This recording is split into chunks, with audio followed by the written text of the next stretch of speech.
L'échange que vous allez entendre est un entretien épistémique. Il s'agit d'une conversation asymétrique dans laquelle on s'intéresse à notre interlocuteur en lui posant des questions. Au travers de celle-ci, nous cherchons à comprendre les raisons qui motivent son avis. L'objectif principal de cette forme de conversation est de passer un moment agréable et mutuellement enrichissant. Opinions sur rue là qui sont là. Grâce à Pierre, nous avons eu toute la semaine des vannes et des vannes sur notre Discord, mais il ne le sait pas encore. Voilà. Salut Pierre, comment vas-tu? Très bien. Quelle introduction, sachant que j'ai été absent pendant plus de 2 mois de TikTok et de toute interaction sociale. Je suis très heureux. Salut les copains. Oui, est-ce qu'on peut dire que tu as pris un peu de recul? Je recule beaucoup de gens, oui. D'accord. Est-ce que tu es prêt à faire une... Ah bah d'ailleurs, je ne sais pas avec qui tu vas faire la discussion. Je me demande si c'est pas avec John. C'est soit John, soit moi, mais il me semble que c'est John. C'est avec moi effectivement. Salut Pierre. Salut John, comment vas-tu? Ça va bien et toi du coup de retour? J'ai été très inspiré par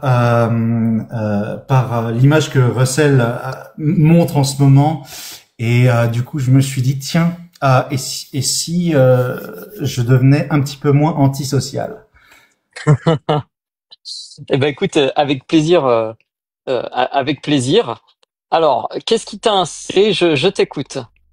Alors, premièrement, alors déjà, la question science, la sociologie, science ou propagande gauchiste, j'aurais envie de dire ni l'une ni l'autre.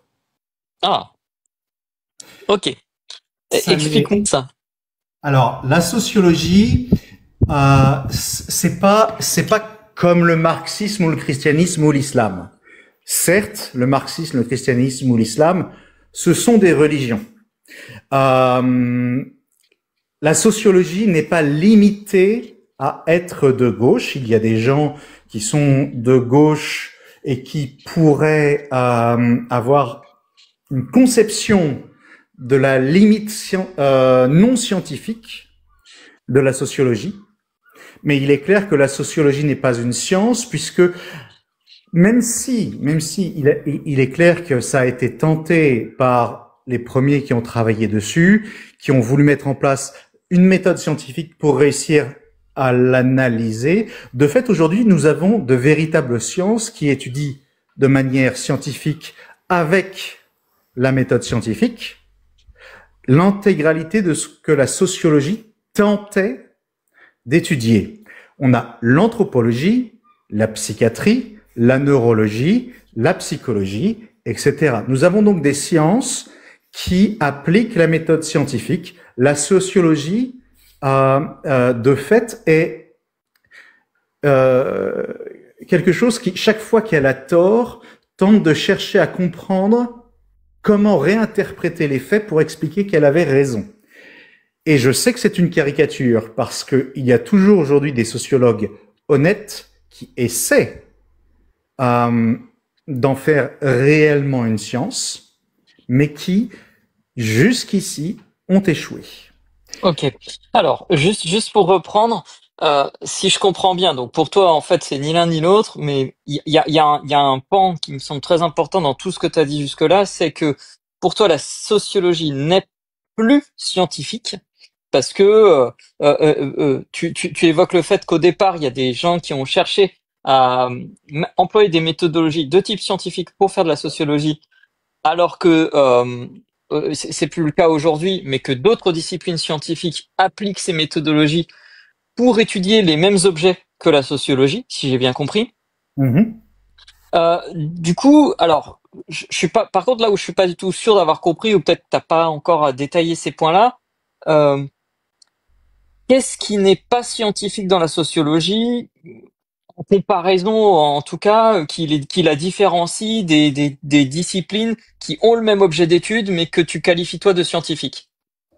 Dans les méthodes d'étude de la sociologie, il n'y a pas de volonté de mettre en danger l'hypothèse qui est posée. Hmm. Chaque fois, c'est la tentative de prouver l'hypothèse qui est posée. Ce qui est ce Ok, qui va à ok. l'encontre de la psychologie, de l'anthropologie et de la psychiatrie. Ok, donc si je comprends bien, en fait, c'est le fait de, c'est le côté, travail sur la réfutabilité. Si on Exact. part sur des termes plus techniques, c'est ça? Exactement. Ok. Et comment alors, deux petites choses. Du coup, je vais en profiter. La première, c'est à quel point, sur une échelle de 0 à 100, tu connais, hein, tu as déjà fait des échanges avec nous. Sur une échelle de 0 à 100, à quel niveau de certitude tu te places par rapport à cette affirmation? Ah. Euh, 45. Et je vais expliquer pourquoi. Parce Ok. que je considère que je ne dois pas avoir de certitude et que le moment où je m'approche d'une certitude, euh, c'est que j'ai tort. Si je suis certain de quelque chose, ça veut dire que j'ai tort et que je dois remettre en cause ce Mhm. que je pense. Et donc, si tu me demandes ma proximité vis-à-vis de ça, je peux, si tu me demandes par rapport à ma conviction, c'est une question différente, mais en termes de certitude, euh, très basse parce que je pars du principe que quoi que je pense, il y a plus de chances que je me trompe que Ah, je ok, n'ai ok. raison. Ok, donc ça c'est 45%, on va dire, c'est ton niveau de certitude. Et ton niveau de conviction alors, il se placerait à combien? 85. 85. Alors, comment je dois interpréter ça? Est-ce que ça veut dire que tu as une forte intuition d'avoir raison, mais tu n'es pas convaincu tu n'es pas certain, pardon, parce que tu manques de données, ou c'est quelque chose de cet ordre-là, ou c'est quoi la différence que tu fais entre les deux du coup? Non, je pense que la certitude est un très grave danger intellectuel et que nous devons tout faire en tant qu'être humain pour réussir à nous approcher de la vérité, que nous n'atteindrons jamais, que nous Mhm. devons tout faire pour nous éloigner de toute certitude et remettre en cause avant tout ce que nous prenons comme étant certain. Mhm. Euh, Ma conviction vient du fait que j'ai enseigné la sociologie pendant plusieurs années. Je l'ai étudié pendant une grande partie de mes années d'étudiant et j'ai lu énormément en termes de sociologie. Et que chaque fois que je parle ou que j'ai discuté ou débattu avec des sociologues, on se retrouve avec la même chose. C'est que c'est réellement à chaque fois l'opposé de la méthode scientifique. C'est, tiens, s'il se passe ça, alors que la sociologie disait l'inverse, eh bien, ça veut dire que, en réalité, on avait quand même raison, mais il faut réussir à comprendre pourquoi on avait tort. Donc, on va poser une hypothèse pour expliquer pourquoi on a quand même raison. J'ai Mhm. posé Ok. une illustration. Euh, L'idée des différences de comportement homme-femme, où on se retrouve avec les sociétés scandinaves, qui sont les sociétés de manière, avec les outils qu'on a, qui sont donc forcément partiaux, mais les plus objectifs que l'on ait pour parler d'une forme d'égalité euh, sociétale entre les hommes et les femmes, où les sociétés scandinaves sont les meilleures au monde. Et ce qu'on observe, c'est que les choix en fonction du sexe sont, sont se retrouvent à être plus forts que dans des sociétés extrêmement sexistes, comme en Iran, par exemple. Mhm. Et on voit que dans le choix des études des hommes et des femmes, on voit plus de différences dans les sociétés scandinaves que dans des sociétés comme l'Iran ou la Russie, où il n'y a pas d'égalité homme-femme absolument dans ces sociétés. Et la réponse des sociologues, c'est ça veut dire que l'hypothèse sur la raison des inégalités hommes-femmes est plus profondément ancrée plutôt que de se dire peut-être que anthropologiquement, psychologiquement, biologiquement, peut-être qu'il y a des choses que la sociologie n'a pas pris en compte. Ok. Ok. Donc, en fait, oui, si je comprends bien, dans l'exemple que tu nous donnes, c'est l'idée que face à des données qui contredisent l'hypothèse sociologique, la réponse sociologique n'a pas été de dire tiens, on s'est peut-être trompé dans notre hypothèse et il faut qu'on considère d'autres facteurs pour expliquer ce qui se passe, mais on persiste dans notre hypothèse en essayant de trouver une explication qui vient la confirmer malgré tout, c'est ça? Oui, même si je reconnais il y a des gens qui se considèrent sociologues et qui essayent d'aller au-delà de ça, c'est de manière générale dans cette profession ce qu'on observe. Et, Ok. et, euh, et la raison pour laquelle j'ai cette opinion, en fait, c'est que certes, dans ce qu'on observe, on observe ça dans la majorité, mais ceux qui essayent d'aller au-delà, finalement, se retrouvent bloqués alors que d'autres sciences réelles apportent des réponses qui permettent d'étudier le sujet et d'apporter des compréhensions. Ok. Donc si je comprends bien, en fait, c'est ton interaction avec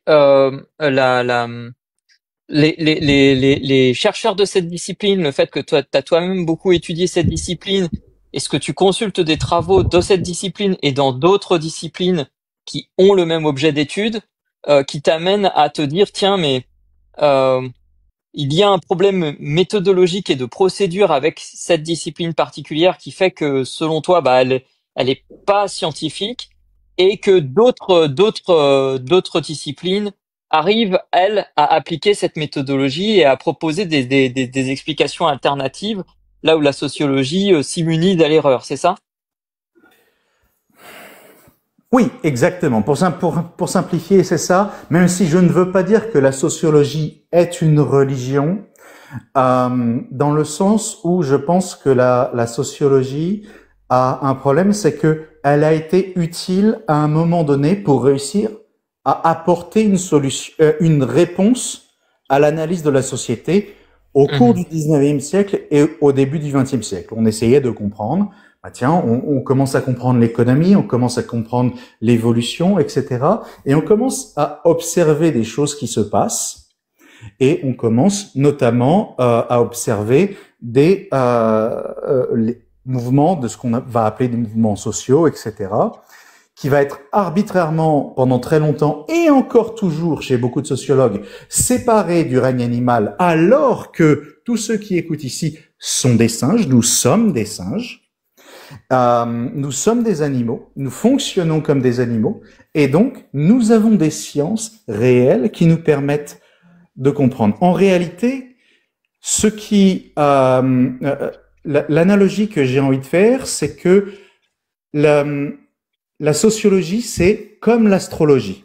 C'est-à-dire que l'astrologie, ou en tout cas la science de la mesure et du calcul du mouvement des planètes dans le ciel, fonctionnait extrêmement bien dans le passé, avant qu'on comprenne que nous ne vivions pas dans un système solaire géocentrique.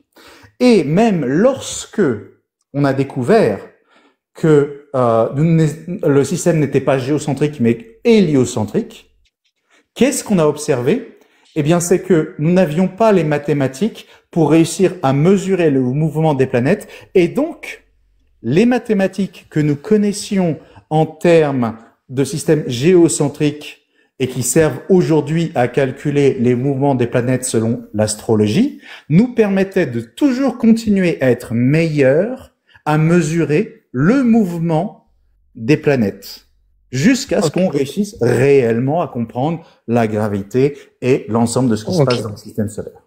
Ok. Donc j'ai l'impression de comprendre que pour toi, en fait, du coup, il y a vraiment eu un moment donné où le fait que la sociologie se soit, on va dire, éloignée ou n'est pas considérée la biologie, euh, est un problème, c'est ça?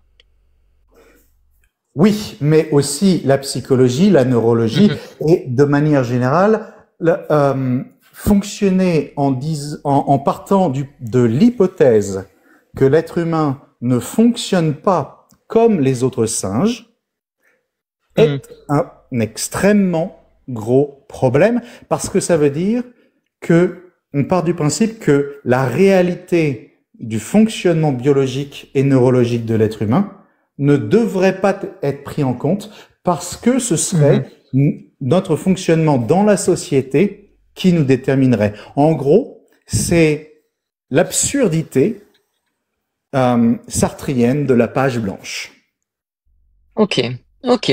Et est-ce qu'il y aurait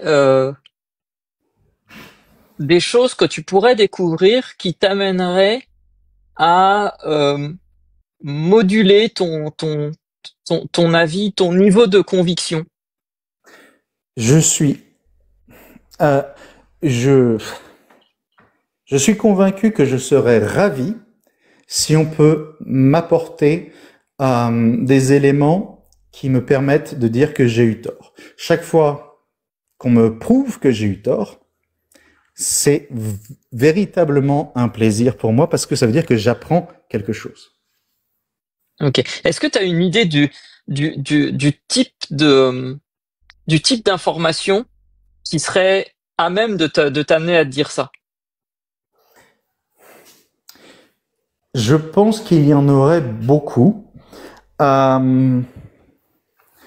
Une explication, pardon, une expérience qui prouverait, par exemple, que de manière réelle, le fonctionnement humain, par exemple hiérarchique, que l'on observe,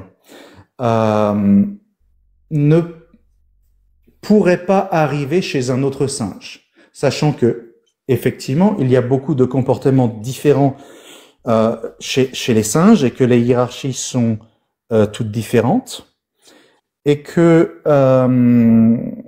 mais qu'il soit possible d'avoir un fonctionnement de groupe chez un singe sans qu'il y ait du tout de hiérarchie, par exemple, et que mais dans le temps, hein, je parle de centaines d'années. Je pense que ça pourrait me faire me poser des questions. Ok. Ou le fait que voilà, et simplement l'absence de hiérarchie dans le vivant, rien que ça déjà. Ou alors, si on pouvait me prouver que l'être humain ne fait pas partie du vivant et que l'être humain est à part. Ok. Donc, si je comprends bien, en fait, il y a deux grandes catégories d'arguments qui pourraient, qui seraient, ou de données, d'informations qui seraient à même de te faire bouger légèrement ton avis à propos de la sociologie. Ce serait d'un côté, soit démontrer que la sociologie a de bonnes raisons de placer les humains complètement en dehors de la biologie, soit si tu pouvais avoir d'autres exemples dans la biologie du fait que il n'y a pas d'organisation hiérarchique et que donc du coup l'hypothèse que cette hiérarchie-là soit le fruit de la société et non le fruit et non l'influence de la biologie, ce serait deux types d'informations qui pourraient t'amener à modifier ton avis, c'est ça? Voilà. Si on peut apporter une démonstration scientifique. Je suis un popérien à 100% et j'ai besoin de ça et c'est ça qui pourrait me faire changer d'avis.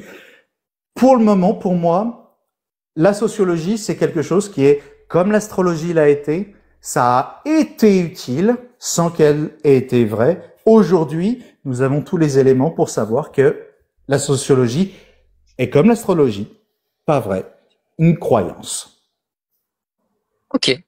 Bah, super, ça fait un peu plus de 15 minutes qu'on discute. Je vais passer la parole à mes collègues pour savoir s'ils ont des questions à emporter.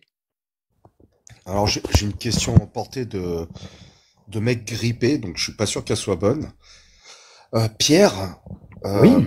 Si on avait la preuve que les autres singes ne fonctionnent absolument pas comme les êtres humains, est-ce que du coup la sociologie aurait un réel intérêt pour expliquer comment fonctionnent les êtres humains en société? Alors, si on avait la preuve absolue que l'être humain ne fonctionne pas comme les autres singes, ça permettrait de poser l'hypothèse que la sociologie puisse être une bonne manière de comprendre l'être humain. Et donc, il faudrait tester la sociologie dans ce cadre-là. Et du coup, est-ce que tu as des preuves que l'être humain ne fonctionne pas totalement différemment des autres singes? Ah, j'aurais tendance à dire que les bonobos ne fonctionnent pas totalement comme les chimpanzés, et donc le fait que les êtres humains ne fonctionnent pas totalement comme les gorilles n'est pas une démonstration que l'être humain est réellement différent des singes et du reste du vivant. Ok, merci. Je t'en prie. Je ne sais pas si les autres ont des questions. J'ai une Moi, j'ai question. pas une- Vas-y, Clarette. Je me demandais, est-ce que dans la sociologie, il y a des dogmes qui ne seront jamais remis en question, comme dans les croyances? Ah. Je pense que même dans les croyances, on observe qu'il n'y a pas de dogmes qui ne sont pas remis en cause, parce qu'on observe que même dans les religions qui sont censées ne pas avoir évolué au cours des 2000 dernières années, comme dans le judaïsme, on observe que la compréhension des textes n'est pas aujourd'hui la même que ce qu'elle était il y a 2500 ans. Et donc, j'aurais tendance à dire que même dans les religions, en fonction de l'évolution de la société, par fonctionnement évolutif des idées, le concept des mimes de Richard Dawkins, les idées évoluent avec le temps pour survivre. Et donc, le judaïsme, même post-premier siècle d'aujourd'hui, n'est pas le même qu'au premier siècle, ni le même qu'il y a 2500 ans, de même que le christianisme n'est même pas le même qu'il était il y a 200 ans aujourd'hui, ou que l'islam n'est le même que celui qu'il était il y a 200 ou 300 ans. Ok, bon du coup, ok, ça marche. Je suis désolé si j'ai pas répondu à ta question. T'as pas répondu, mais je comprends pourquoi tu as pas répondu. Donc ça va, t'inquiète. Moi, j'ai pas de questions, mais j'ai une remarque. J'ai beaucoup apprécié le fait que sur l'échelle de valeur, tu parles de conviction et de certitude, et que tu décorrèles les deux. C'était quelque chose qui me parlait. Je trouve ça très bien. Voilà, je voulais juste le relever. Je te remercie beaucoup. Pour moi, c'est une conviction que les deux ne sont pas les mêmes. Tout à fait. Moi, je voulais juste noter que c'était pas souvent que je me faisais traiter de singe. Mais c'est un compliment de ma bouche. Enfin, en même temps, quand on voit tes vidéos, Régis, il y a plus de doute, hein. Je suis d'accord. Oh, t'es méchant, quoi. Franchement, c'est trop méchant. Mais non, mais on est tous des singes. Excuse-moi, tu ressembles. Enfin bon, peut-être que Clairette ressemble à une tortue. Peut-être. Je suis moins poilu qu'un singe, quand même. Oh, ça dépend de quel côté on te regarde, hein. Calme-toi. Parce qu'au niveau de la tête, t'en as beaucoup plus. Donc, nous sommes tous des singes. J'ai bien rattrapé, je sais. C'est un art, les amis. Ne vous risquez pas à ça, nous sommes ici des professionnels, hein, je le rappelle. Tu es très fort. Tu es très fort, on peut le dire. Alors, je ne sais pas s'il reste d'autres questions à emporter. Ouais. Sinon, si vous avez... Sinon, comment ça s'est passé pour toi, cet échange? Comme toujours, avec vous, les amis, ça a été un plaisir et surtout un retour, peut-être qu'il sera bref sur TikTok. C'est vrai que ça fait un peu plus de 2 mois que je suis en isolation sociale, donc j'avoue que j'étais un peu de trac, un peu stressé, mais je me suis dit le sujet, j'ai quand même fait des vidéos sur le sujet et ça me passionne et je me suis, j'ai vraiment pris plaisir comme d'habitude. Bon, bah c'est bien. Si ce retour, même bref, s'est bien passé, c'est tout ce qui est c'est ce qui est le plus important pour moi. Donc merci beaucoup. C'était vraiment agréable de t'avoir pour discuter. Et j'étais très heureux de te voir revenir. Merci à vous tous et merci. J'en profite. Merci Dogmios. Salut Dogmios merci beaucoup pour Et les. Dogmios, il t'a refait ta salle de bain, là, avec tout ce qu'il t'a envoyé pendant les 15 minutes, mon copain. Là, c'est bon, tu mets tout ça en banque. T'as la douche italienne, le bidet japonais, t'as tout, là. Hein. On est bien d'accord. C'est probablement, oui. Bon, en tout cas, Pierre, tu le sais, hein, t'es le bienvenu ici et ailleurs. Et si t'as besoin, tu connais y a pas besoin d'en rediscuter.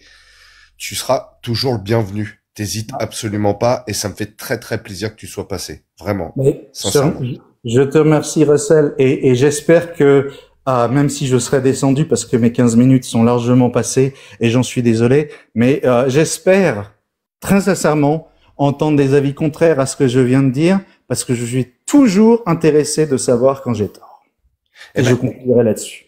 il faudra que t'écoutes la rediff parce qu'il y a eu des entretiens extrêmement intéressants depuis le début et pour le coup ça fait plaisir parce que là on vient d'enchaîner deux personnes qui sont un peu contre le fait que la sociologie est une science et qu'elle n'est pas de gauche. Donc nous on est très, en tout cas j'espère que les amis qui sont avec moi partagent ce que je vais dire, mais pour l'instant c'est assez équilibré grâce à toi et donc merci beaucoup pour ton témoignage. Eh ben, je te remercie et j'espère du coup pouvoir continuer à communiquer même par d'autres moyens avec vous prochainement. Tu sais où on est, on bouge pas et on sera là, t'inquiète pas. Des bisous. Ouais. Merci pour votre accueil. Kenavo. Ouais, voilà, t'as tout niqué là. Allez, tiens, tiens, avant que tu partes, une Ouais. pour toi, une pour Terra. Bonne soirée les ploucs, parce que j'ai appris récemment pourquoi on disait plouc. C'est à cause des Bretons. Je la raconterai peut-être un jour. Allez, Oui. bisous mon plouc préféré. Salut Kenavo. Salut. Alors, il faut